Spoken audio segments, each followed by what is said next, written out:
to do, Chairman, is to turn the clock back to 2010. And sorry, not 2010, 2000. And in the year 2000, which is 26 years ago, the provincial head of crime intelligence, sorry, I think it's 2005. The provincial head of crime intelligence was Major General Richard Mkhwanazi. And Major General Richard Mkhwanazi was promoted and became the divisional commander of crime intelligence. And after he became the divisional commander of crime intelligence, he gave somewhere in the region of about a dozen jobs to family members. They bought properties, he bought privately, and took bonds out for those properties. And then he rented those properties to crime intelligence using slush funds to pay the rent, which he then used to pay the bond on his house. And more recently, like in the last few years, we've had houses in Cape Town that would be rented out during the holiday season.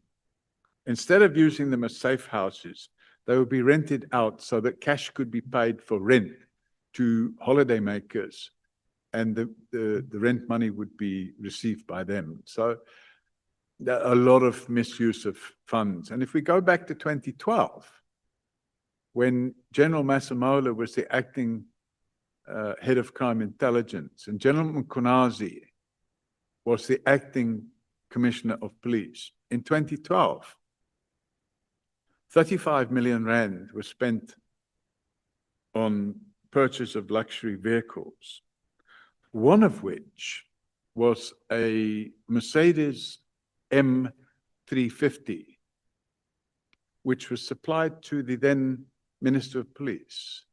So, unlawfully, of course. So you have all these things going on. And then, of course, we have refurbishment works carried out at safe houses.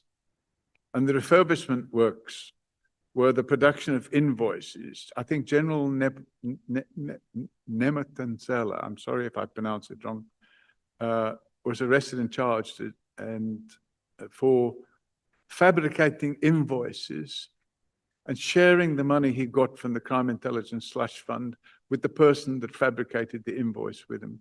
So you have all this abuse of the slush fund. And during the same period, the slush fund rises by 500% when inflation was only 113%. Thank you. You say at paragraph 57 that there is a third force in the crime intelligence of South Africa. Can you describe the nature of that third force? Yes. So, Chairman, during the period what we can call state capture, during the period what we can call state capture, this third force became quite active. We had an intelligence minister by the name of David Mkhlobo, who worked together with people from crime intelligence and National Intelligence Agency, which at the time I believe was being run by a gentleman by the name of Arthur Fraser. And what they did was they created a parallel intelligence infrastructure. And this is all set out in a very detailed affidavit, which we took. And it's not included in these papers because I didn't know you would pop out and ask that question. But we took a very detailed affidavit and we supplied it to the committee of inquiry that was set up by President Ramaphosa in 2018 to look into the intelligence services. And in there, it explained how the phones of political opponents were being tapped. And if we look at the example of Richard, and that was now the National Intelligence Agency and crime intelligence doing that. And if we look at the example of crime intelligence officials putting documents together, what we could say were manufactured using AI and creating false evidence and laying down false evidence trails and paying public funds.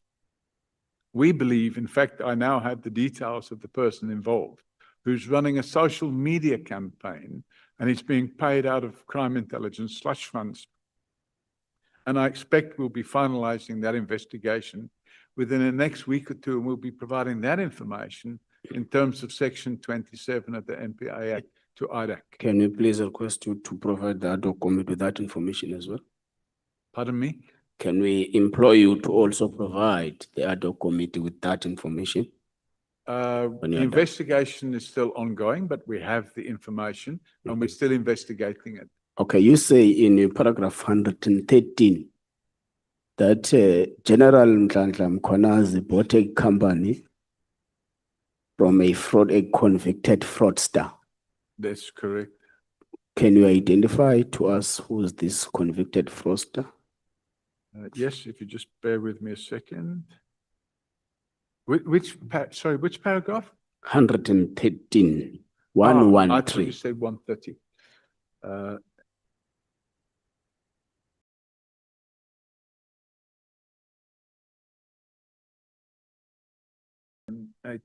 If you look at page M, okay, it's 833. So It is now 12:45. May you please stop speaking and pass the microphone to the next speaker? should I answer the question, Chairman? No, the time of the member is done. We are now on the next speaker. That is Honorable Nombal. Thank you very much.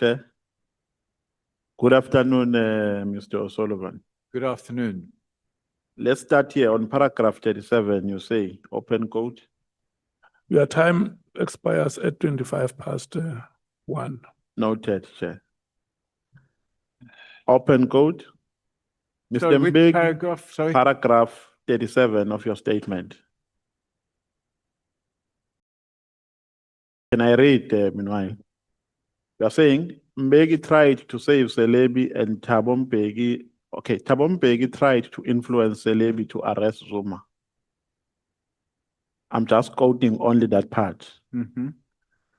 Should I understand this to be suggestive of a proposition that President Mbeki used state institutions to settle political scores? That would And certainly. I'm afraid Sorry, that I thought you finished. I think let me say this before we go further. I'm going to cut you because I've got a couple of questions that I've prepared for you. So I would not be ask meaning, one at a time? I would not be meaning, yes, I'll ask one at a time. I will be not be meaning to be funny when I cut you. It will be out of my genuine panic for time. So can you respond to the first question I've asked? Sorry, you've now broken my chain of Should thought. I rephrase? Yes, please. On paragraph 37, you are saying,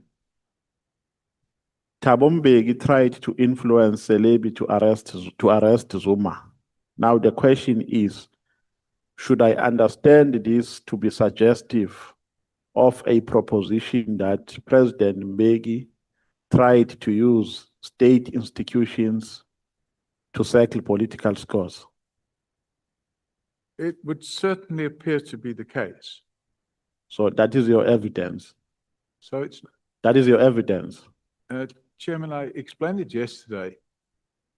This is based on the information which was available on the so-called spy tapes, which is the conversations that took place between Andre Pienaar and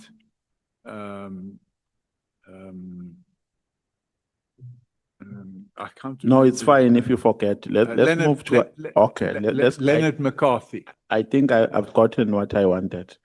Let's move to the next question. Do you know AfroForum? I do. Do you have a relationship with AfroForum?